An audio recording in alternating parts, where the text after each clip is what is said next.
एक बार की बात है, एक गांव में एक लड़का रहता था। वो लड़का हमेशा उदास, परेशान और टेंशन में रहता था। वो हमेशा फ्यूचर के बारे में सोचा करता। सुबह होते ही उसका टेंशन भी शुरू हो जाता। घर का टेंशन, फ्यूचर का टेंशन, घर की जिम्मेदारियां, पढ़ाई का टेंशन। मतलब कि उसकी जिंदगी में सुख था ही नहीं। वो हमेशा ओवर थिंकिंग किया करता था और दिन भर डिप्रेशन में ही रहता। तो ये बात उसने एक बार अपने सर, अपने उस्ताद, अपने गुरु को बताई। उसके सर ने उसकी पूरी बात सुनी और उसे कहा कि तुम मुझे कल गांव की नदी के पास मिलना। लड़के ने वैसा ही किया। अगले दिन वो गांव की नदी के पास पहुंचा तो उसने देखा कि वहां पर पहले से ही उसके सर उसका इंतजार कर रहे थे। लड़के ने सर से कहा कि बताइए सर, आप मुझे क्या कहने वाले थे। सर ने कहा कि ऐसे नहीं, पहले हम इस नदी को पार करके नदी के उस साइड में चले जाते हैं, फिर मैं तुम्हें बताऊंगा कि तुम्हें क्या करना है।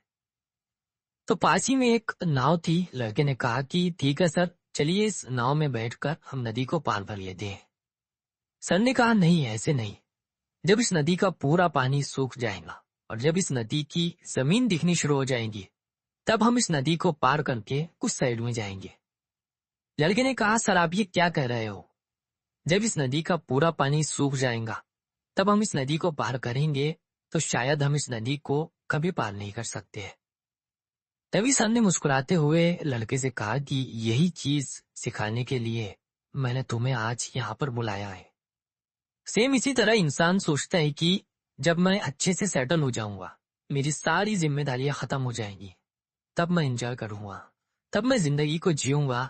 तो ऐसा कभी नहीं हो सकता है, क्योंकि इंसान कितना भी कोशिश कर ले, उसकी जिम्मेदारियां कभी खत्म नहीं होने वाली है। वो चाहे कितना भी पैसा कमा ले, उसे वो हमेशा कमी लगने वाला है। दोस्तों, कहते हैं कि स्ट्रगल एक जर्नी, एक सफर की तरह होता है, जिसे हम अभी तो कठिन समझते हैं, लेकिन बाद में उसी स्ट्रगल को सोचकर, उसे याद कर कर कहते हैं कि वही जिंदगी के सबसे अच्छे दिन थे। तो इस जर्नी के मजे लो, इसे मुस्कुराते हुए पार करो और इसमें और भी ज्यादा मेमोरीज को ऐड करते चलो, क्योंकि टेंशन, प्रॉब्लम, जिम्मेदारियां ये कभी खत्म नहीं होने वाली है। ये तभी खत्म होंगी जब आप खत्म हो जाओगे। तो अगर आप इस कहानी को और भी लोगों तक पहुंचाना चाहते हो तो इस वीडियो को लाइक करिए, ताकि यूट्यूब इस वीडियो को और भी लोगों तक पहुंचाए। और अगर कहानी अच्छी लगी हो तो हमारे चैनल को सब्सक्राइब जरूर करिए। मिलता हूं मैं अगली बार इसी तरह की कहानी के साथ। तो सब्र करो, शुक्र करो और जिंदगी में आगे बढ़ो।